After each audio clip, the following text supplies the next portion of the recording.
تک پہنچ جاتا ہے۔ کلا سوف تعلمون، اور ہرگز ہرگز تم جو کرتے ہو، جو مال و دولت جس کے لیے تم تگ و دو کرتے ہو، محنت کرتے ہو، سوف تعلمون، یہ تمہارے کام نہیں آئیں گی، اور تم عنقریب ان چیزوں کو دیکھ لو گے۔ پھر اللہ پاک نے دوہرا کے کہا ثم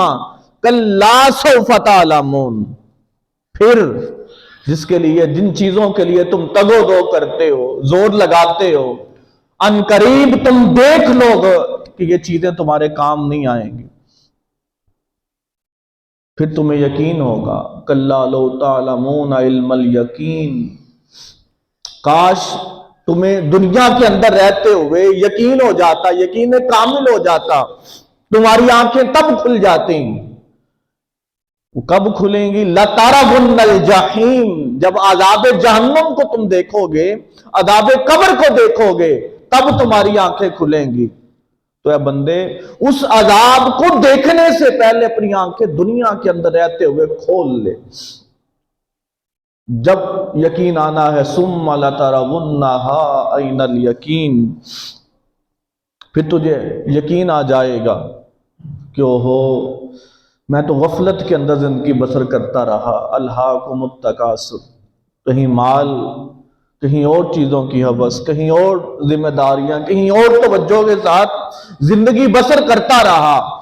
اور اس صورت کے آخر کے اندر آپ سوچیں، اللہ پاک نے ارشاد فرمایا ثم لَتُسْأَلُنَّ يَوْمَئِذٍ عَنِ النَّعِيمِ، یہ نہیں ہو سکتا کہ ہم نے زندگی دے دی، مال دے دیا، ہر چیز دے دی، ہم کسی کے بارے میں سوال نہیں کریں گے، نہیں، ایسا نہیں ہوگا۔ ثُمَّ لَتُسْأَلُنَّ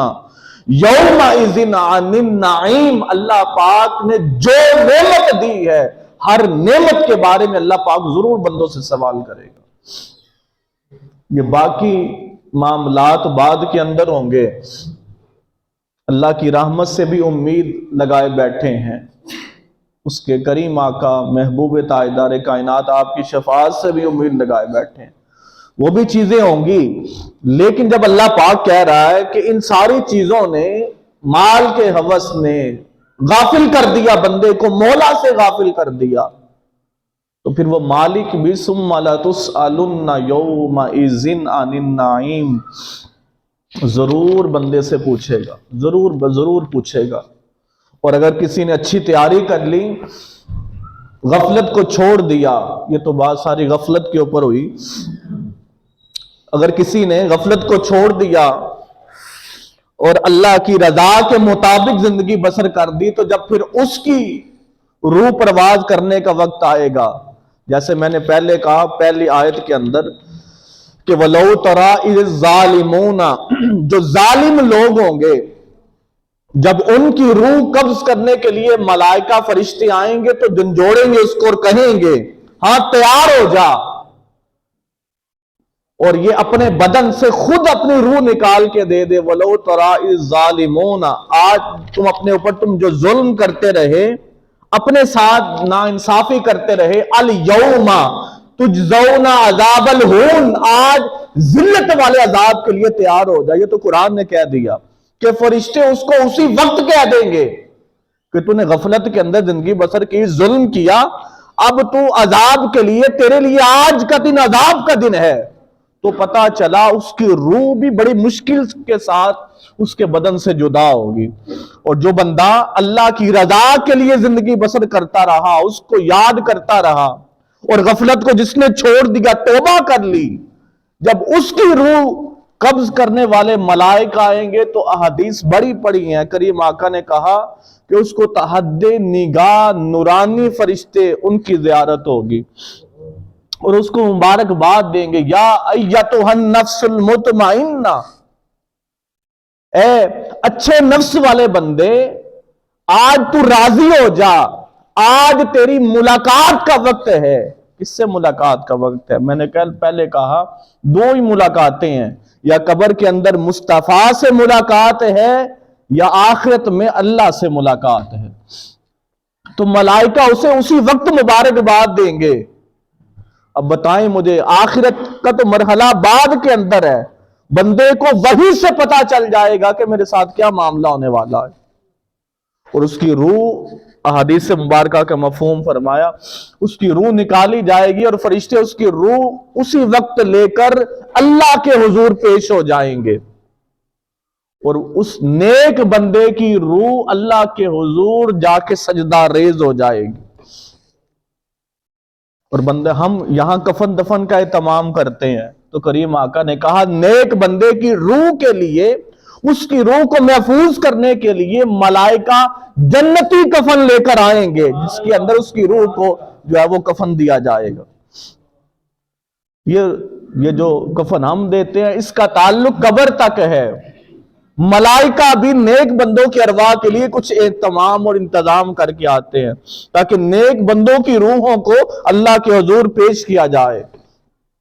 اور وہ بات ختم کرنے کی طرف لے کے جاتا ہوں، جب ایسے نیک لوگوں کی روح اللہ کے حضور پیش ہوتی ہے، وہاں سجدہ کرتی ہے، وہاں سے دوبارہ قبر کے اندر لٹایا جاتا ہے، جب اس سے سوال و جواب ہوتے ہیں اور وہ کامیاب ہوتا ہے، تو حکم ہوتا ہے کہ مغرب کے جانب سے اس کی قبر سے جنت کا دروازہ کھول دیا جائے۔ اس کی جنت کا دروازہ کھلتا ہے اور فرشتوں کو حکم ہوتا ہے، ہم نے تو 4x4 یا 5x5 کا ایک گڑھا کھودا، اس کے اندر دفنا دیا۔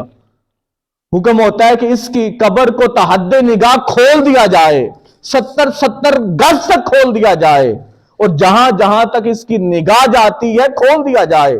کچھ اہتمام ہم کرتے ہیں، کچھ اللہ نے اہتمام کیا ہوتا ہے کہ اس نیک بندے کی روح اور جسم کے لیے اللہ پاک جنت سے جنتی بچھونا بھیج دیتا ہے کہ اس نے میری رضا کے مطابق زندگی بسر کی ہے، اب اس کا انجام بھی جیسے میں چاہوں ویسے ہوگا، لہذا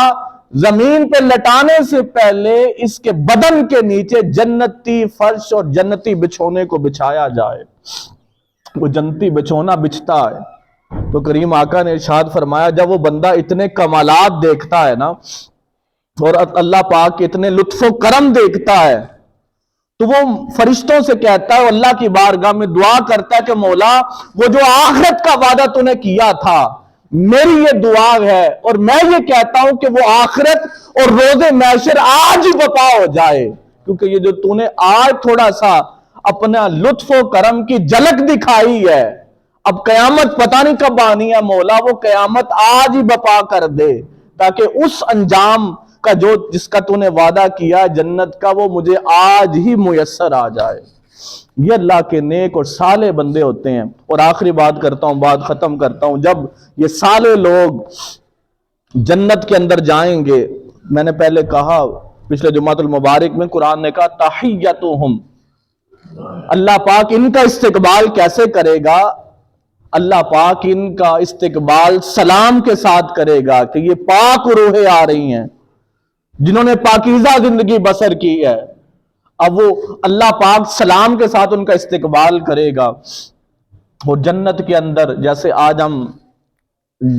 دنیاوی زندگی کے اندر کھو گئے ہیں، اس کی نعمتوں، اللہ کی نعمتوں کی طرف یا دنیا کی رعنائیوں کی طرف ہمارا دھیان ہے، تو وہاں بھی جنت کے اندر بھی کچھ ایسی ہماری توجہ ہو جائے گی کہ اچانک تحیتہم یوم سلام، اللہ پاک نیک بندوں کے اوپر سلامتی کرے گا اچانک، تو لوگ سوال کریں گے کہ کیسی خوبصورت آواز ہے، تو بتایا جائے گا یہ جس سے ملاقات کے تم متلاشی تھے، جس کے لیے تم نے اچھی زندگی بسر کی ہے، اعمال صالح کرتے رہے، آج اس کے دیدار کا وقت آ چکا ہے، وہ تمہارے اوپر اپنی سلامتی بھیج رہا ہے، لہذا تم تیاری کر لو اس سے ملاقات کی۔ تو میرے دوستو، بزرگوں، نوجوان ساتھیوں، یہ زندگی اللہ پاک کی ایک بہت بڑی نعمت ہے، اس نعمت کو اس کے جیسے اس نے کہا ہے اس کے مطابق گزارنے کی کوشش کریں، تاکہ ثم لا تسألن یومئذ عن النعیم، جب ہم سے سوال ہو تو ہمیں شرمندگی کا سامنا نہ کرنا پڑے، بلکہ مالک ہم سے راضی ہو جائے اور ہمارا اختتام بھی نیک بندوں جیسا ہو جائے۔ اللہ پاک عمل کی توفیق عطا فرمائے۔ وآخر دعوانا الحمدللہ۔